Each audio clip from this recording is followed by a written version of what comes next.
My name is Rose Gitao. I am a nephrology nurse, that's a kidney care nurse specialist. I am based at Machakos County.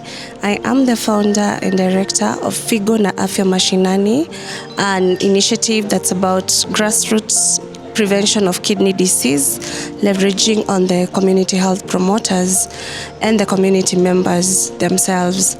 So at the first NCDs conference here in Nairobi, Kenya, it was such a great opportunity for networking, and also there was so much insightful conversations around NCDs, and the best thing that happened today was the launch of the NCD Alliance East Africa, because collaborating with our neighbors in the entire region will mean healthy region, and that is what we are working towards. So we look forward for the success of the East Africa chapter of the NCD Alliance. Thank you.